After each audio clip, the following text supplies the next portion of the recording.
जब आपका मासिक धर्म आए उस समय भी आप भगवान को स्पर्श नहीं करना, पर भगवान का नाम तो जपते ही रहना है। नाम निरंतर भाव से जपते रहना। मानसिक पूजा भी कर सकते हैं। तो इस तरीके के बहाने बना दिए गए। दूसरा, जब आपको बाहर निकलने के लिए कहा जाता है, पहले व्यवस्थाएं वैसी नहीं थी। आज सब कुछ है, चाहे आप पैड्स ले लीजिए, आप और भी कई तरीके की अच्छी चीजें, सब आप नॉर्मली वर्क कर सकते हो। पहले कुछ भी नहीं था, तो पहले क्या करें? तो आपको घर के अंदर ही बंद रहना पड़ता था। आप जिस तरह के कपड़े इस्तेमाल करते थे, तो ऐसे रीजन थे नहीं करने के। बीच वाले आके काम खराब करते हैं। इतना शुरुआत जिसने की उसने एक अच्छे रीजन से की, बीच वाला आके काम बिगाड़ देता है। उसने बिगाड़ दिया ये बोल के अछूत है, ये है, वो है। भाई 9 महीने एक लड़की जब बच्चा पैदा कर रही होती है वो पीरियड से नहीं होती है, और कहा भी जाता है ना कि बच्चे को खून से सींचा है। 9 महीने उसको पीरियड्स नहीं आ रहे, उस खून का इस्तेमाल तो हो रहा है ना बच्चे को सींचने में। अगर आपको लग रहा है वो खून इम्प्योर है, आप में से जितने हम सब बैठे सब इम्प्योर है, उसी खून से सबको सींचा गया है, इसलिए वो 9 महीने नहीं हुई। बाकी जो लास्ट में बचता है वो नेक्स्ट 40 दिन में निकल जाता है। तो इम्प्योर तो हो ही नहीं सकता। द्रौपदी जी के लिए वो उस वक्त रजस्वला अवस्था में थी जब भगवान आए। भगवान ने टच करने से पहले नहीं सोचा कि रजस्वला अवस्था में है। आप और हम कौन होते हैं सोचने वाले, ये मत करो वो मत करो। तो ये बातें बनाई गई। पहले रीजन अलग थे, सेफ्टी पर्पस था, आराम के लिए था, खान पान का पर्पस था। अब ये सब नहीं। मासिक धर्म का कोई नियम बचा नहीं है। आज के जमाने में मासिक धर्म का आजकल कोई नियम नहीं रखता, लेकिन रखना चाहिए क्योंकि ब्रह्म हत्या का पाप है। अब आप हमें ही ये बताओ कि तुलसी तो एक पौधा है ना, तुलसी तो मात्र एक पौधा है, लेकिन अगर उस पर भी छांव पड़ जाए तो उसकी पत्तियां भी मुरझा जाती हैं। तो आप विचार करो कि ये ब्रह्म हत्या का पाप एक पौधे पर इतना प्रभावकारी है, तो फिर मनुष्य की बुद्धि को विकृत क्यों नहीं कर सकता?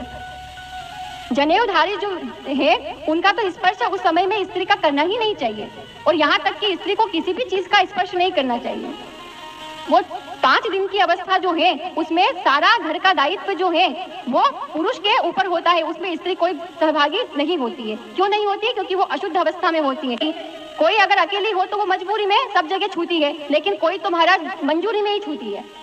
किसी किसी की मजबूरी होती है, हर किसी की मजबूरी नहीं होती है। जिसके यहाँ करने वाले हैं अगर वो भी अशुद्ध अवस्था में हर जगह छूती है तो उसको पाप का भोग अवश्य भोगना पड़ेगा। कोई नहीं है और आपने छू लिया, कोई बात नहीं, उसके लिए क्षमा मिल जाएगी, उसके लिए प्रायश्चित हो जाएगा। हे गुरुजी, तालाब या नदी के पानी को शंकर भगवान पे चढ़ाना चाहिए कि नहीं चढ़ाना चाहिए? तालाब और नदी के पानी को चढ़ाना चाहिए क्योंकि उसमें सब नहाते हैं। तो हम चढ़ाएं कि ना चढ़ाएं? तो मेरा अंजलि बेटी आपसे निवेदन, एक बेटी कहाँ है ये, इसको बुलाऊं जरा, कहाँ बैठी है? हाथ हिला जरा बेटा। अंजलि बेटी कहाँ बैठी बेटा?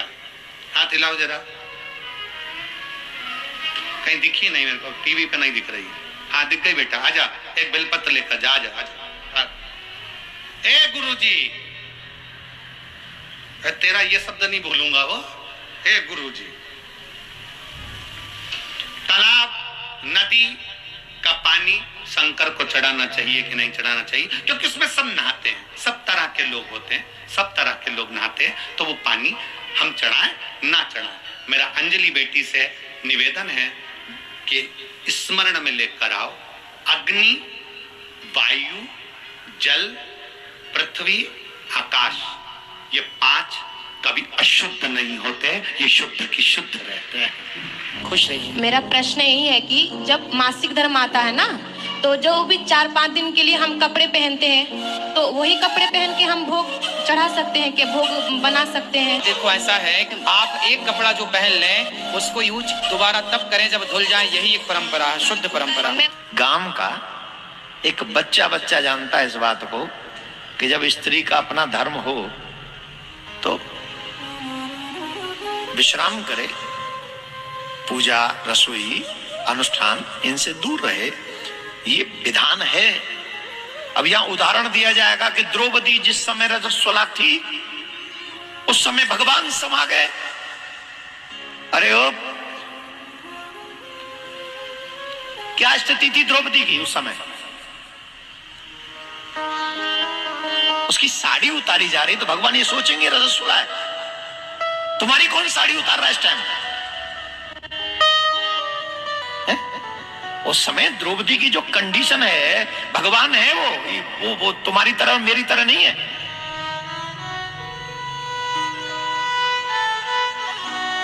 द्रौपदी की रजस्वला स्थिति है, लेकिन विपत्ति उस समय है तो भगवान वहां पहुंच गए। लेकिन द्रौपदी को छोड़ के दोबारा बताओ और कहां गए भगवान फिर इस स्थिति में? बोलो, बताइए हमें, एक उदाहरण दीजिए। एक तो भक्त पे विपत्ति आ गई इसलिए भगवान दौड़े। दूसरा उदाहरण, उसी रक्त से मनुष्य का जन्म होता है, निर्माण होता है। ये प्रकृति का नियम है, मेरा और तुम्हारा नहीं है। जिस प्रकृति ने उस रक्त से मनुष्य का निर्माण किया है, उसी प्रकृति ने ये हमको कहा है, डोंट डू दिस। उसी पुराण, वही धर्म का ये आज्ञा है, स्पेशली आज्ञा है कि आप रसोई में नहीं जा सकते उन दिनों में, आप पूजा में नहीं जा सकते उन दिनों में। आज अगर हम इस व्यासपीठ पर बैठकर गलत विचारों को हम व्यक्त करेंगे तो आने वाली पीढ़ी धर्म से दूर हो जाएगी और धर्म को अधर्म को धर्म समझ के अधर्म करने लग जाएगी। ये हमारी जिम्मेदारी है। हमें शास्त्रों का पूरा ज्ञान होना चाहिए। आजकल ये तमाम क्वेश्चन आंसर होते हैं और हम उल्टा सीधा कोई भी जवाब देते हैं। अगर आंसर न मालूम हो तो चुप रहो, लेकिन अधर्म को धर्म बना के साबित मत करो। इससे बहुत बड़ा फर्क पड़ेगा।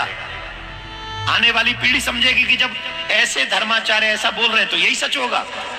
और आपस में बैठकर चर्चा करना तो हमने सुना है, जैसे आनंदमयी माता, उड़िया बाबा और भी संतों के बीच में बैठकर भगवत चर्चा परस्पर हो रही है, सभा लगी हुई है और चर्चा घंटे 2 घंटे भगवत चर्चा हो रही, उसका तो प्रमाण मिलता है। शास्त्रों में आता है याज्ञवल्क्य से गार्गी जी प्रश्न उत्तर कर रहे हैं, चर्चा कर रहे हैं, ऐसा तो पाया गया है। लेकिन अनुष्ठान का अभी तक हमें पता नहीं। अगर कहीं हो तो हम मानने के लिए भी तैयार हैं, क्योंकि निगम अनुशासन के अंतर्गत सब हैं। अगर कहीं शास्त्र में है और हमने नहीं पढ़ा, कोई हम सर्वज्ञ तो है नहीं, जितना हमें ठाकुर जी ने ज्ञान दिया उतने ही हम जानते, जितना जनाया उतने ही जान पाते।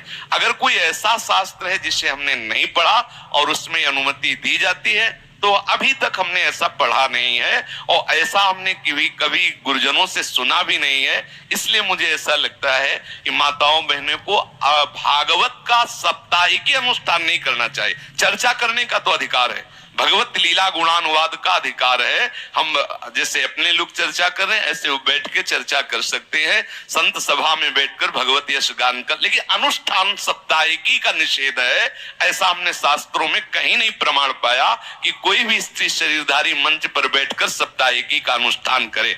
अब उसका परिणाम क्या होता है ये तो सर्वज्ञ भगवान जाने। उसका परिणाम क्या होता है इतना जरूर हम कह सकते हैं कि अमंगल तो होगा नहीं, क्योंकि भगवत चर्चा करने वाले का अमंगल नहीं हो सकता, ये तो पक्का है।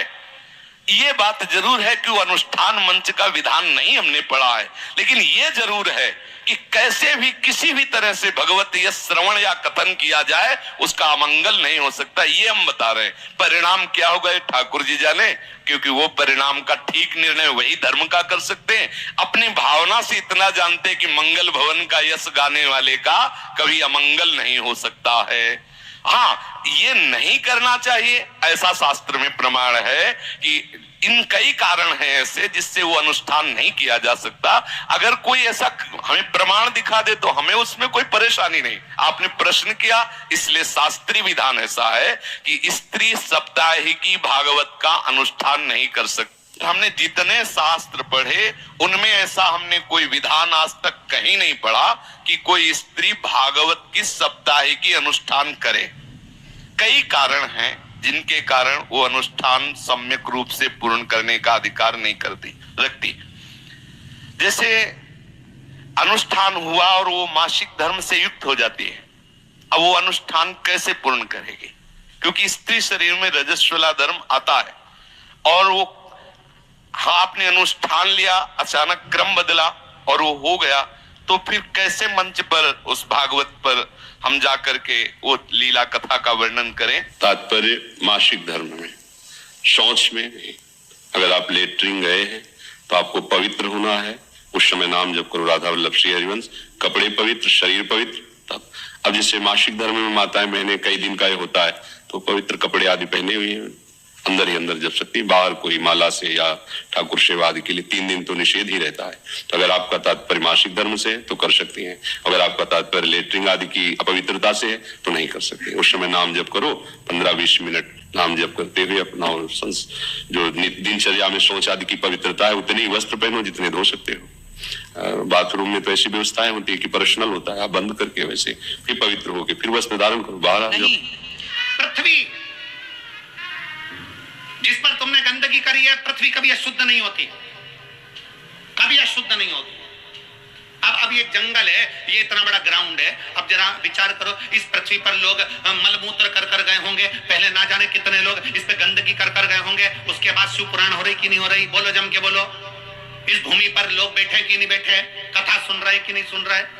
पृथ्वी भूमि कभी अशुद्ध नहीं होती,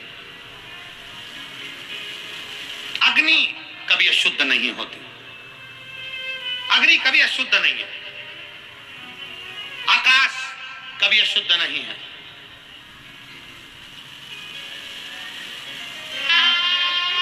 जल कभी अशुद्ध नहीं। आजा बेटा, हे गुरु जी, ले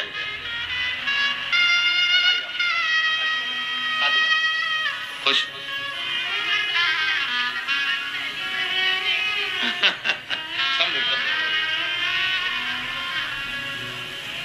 हे गुरु जी। हाँ, बेटी ने हिम्मत करी है प्रश्न लिखने की, एक बार जोरदार ताली बजाकर स्वागत करो। ये बेटियों की हिम्मत है।